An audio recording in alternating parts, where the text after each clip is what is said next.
क्या है?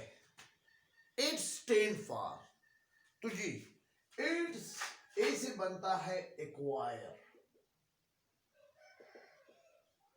डी से बनता है, आई से बनता है इम्यून, डी से बनता है डिफिशिएंसी, और इससे बनता है सिंड्रोम।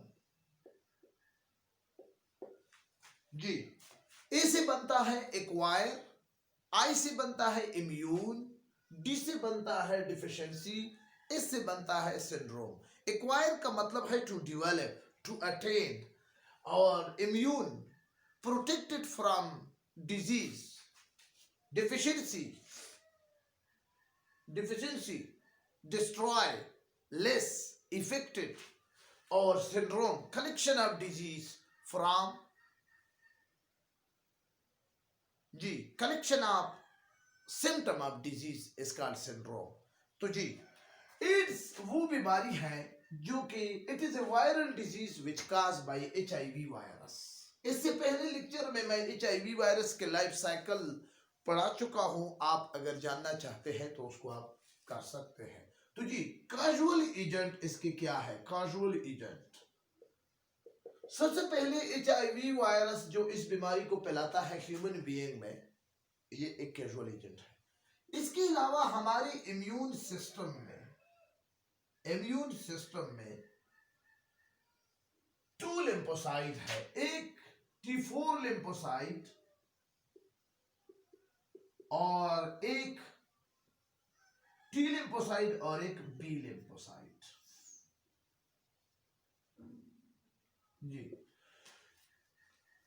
T लिम्फोसाइट और B लिम्फोसाइट, सबसे पहले B लिम्फोसाइट T लिम्फोसाइट को एक्टिवेट करते हैं। T लिम्फोसाइट में दो किस्म के सेल है, एक T हेल्पर सेल है और दूसरा है T killer cell. T helper cell antigen को रिकॉग्नाइज करते हैं, और जबकि T किलर सेल रिकॉग्नाइज के बाद T हेल्पर सेल का ये काम ये भी है कि वो एक्टिवेट भी करते हैं, तो एक्टिवेशन के बाद वो उसको डिस्ट्रॉय करते हैं। तो जी ये काजुअल एजेंट है। अब इसकी क्या है? Symptom, sign and symptom. Sign and symptom में ये बात आप याद रखें कि चूंकि ये बीमारी डेवलप होती है आफ्टर मैनी ईयर, इसलिए इस बीमारी के दो स्टेजेस है। एक स्टेज है अमीनो सप्रेशन और दूसरा स्टेज है इम्यून डेफिशिएंसी। इम्यून सप्रेशन में ये होता है कि इसमें बीमार इन्फेक्टेड पर्सन की जो डिफेंस सिस्टम है, इम्यून सिस्टम है, यानी इसका जो WBC है या इसके जो लिम्फोसाइट है, वो एंटीजन के खिलाफ काम कर मुकाबला करने से कासिर हो जाते हैं। तो इसमें आमतौर पर मरीज को फेवर यानी बुखार और lymph node, swelling, muscle ache या मसल पेन यानी पट्टों की, और इसके अलावा कैंसर, ये सारी चीजें अपीयर हो जाती है। जबकि इम्यून डेफिशिएंसी में इम्यून सिस्टम बिल्कुल डिस्ट्रॉय हो जाता है। जो भी जरासीम, जो भी एंटीजन बॉडी में आता है, वो लाजमी तौर पर इस बंदे को बीमार करता है, और इस तरह बहुत सारे जरासीम आपके बॉडी में आकर डिजीज काजिंग जिसको हम पैथोजन कहते हैं, वो इसी तरह आते हैं और बीमार कर देते हैं, और ये बंदा बीमारियों का मंबा बन जाता है, collection of symptom of disease यानी जिसको सिंड्रोम। अब ये बंदा एक्चुअली इसी स्टेज में है। तो जी ट्रांसमिशन इसकी क्या है?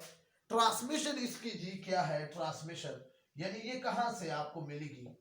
इसकी ट्रांसमिशन यानी दूसरे ऑर्गेनिज्म से अगर आपका सेक्सुअल कांटेक्ट हो, इसके जरिए भी एड्स आती है। दूसरा ब्लड ट्रांसफ्यूजन में जब आप किसी दूसरे इन्फेक्टेड पर्सन की ब्लड ले ले। तीसरा शेयरिंग ऑफ नीडल या शेयरिंग ऑफ सिरिंज या शेयरिंग ऑफ राजर, इस तरह की चीज़ों को शेयर करने से ये बीमारी आपको लाहक हो सकती है। एक इन्फेक्टेड मादर से बच्चे को, नया पैदा होने वाले बच्चे में ये बीमारी जा सकती है। इसी तरह ये लेडी हेल्थ वर्कर को अगर उसी में वो काम करे तो क्लोज कांटेक्ट उसके साथ, एक्सचेंज ऑफ बॉडी फ्लूइड में भी ये ये भी इसका क्या है, ट्रांसमिशन मेथड है। तो जी ट्रीटमेंट इसका क्या है, तो ये तो था ट्रांसमिशन। ट्रीटमेंट इसका क्या है, नो स्पेसिफिक ट्रीटमेंट है इसकी, कोई ड्रग और कोई वैक्सीन इसके मुकाबले में कोई इफेक्टिव ट्रीटमेंट नहीं है। बहरहाल एंटीवायरल ड्रग को अगर हम इस्तेमाल करें तो कुछ ना कुछ इफेक्टिव हो सकती है, और इसके साथ जब हम दूसरी चीज़ों को मिलाते हैं for better treatment, active antiviral therapy इसके लिए बेटर ट्रीटमेंट है। प्रिवेंशन में क्या है, प्रिवेंशन में क्या है कि avoid sexual contact, avoid multiple sex partner, और क्या है कि तीसरी बात do not share razor syringe needle, ये सारी चीज़ें use, always use screen blood for transfusion, यानी टेस्ट शुदा, have you test of HIV, आपने कभी टेस्ट किया हो। इसी तरह पार्टनर के लिए, लाइफ पार्टनर के लिए जब आप शादी करें तो उसका HIV टेस्ट लाजमी है, वो भी करें। और एंटीवायरल मेडिसिन ये सेकेंडरी ट्रीटमेंट है, उसको आप इस्तेमाल करें ताकि अगर ये इनिशियल स्टेज में हो तो ख़त्म हो जाए।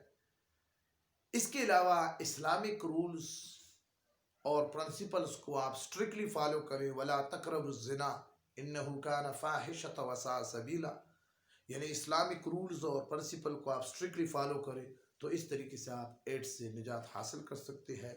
ये आप सुने कि एड्स एक मौजी मरज़ है, इससे बचना मुश्किल है, लेकिन एहतियात करने से आप इससे बच सकते हैं। तो हमेशा एहतियात करें, किसी के साथ एक्सचेंज ऑफ बॉडी फ्लूइड न करें, मल्टीपल सेक्स पार्टनर आप न रखें, और सेक्सुअल कांटेक्ट में आप हमेशा प्रोटेक्शन इस्तेमाल करें, यूज़ प्रोटेक्टिव मटेरियल।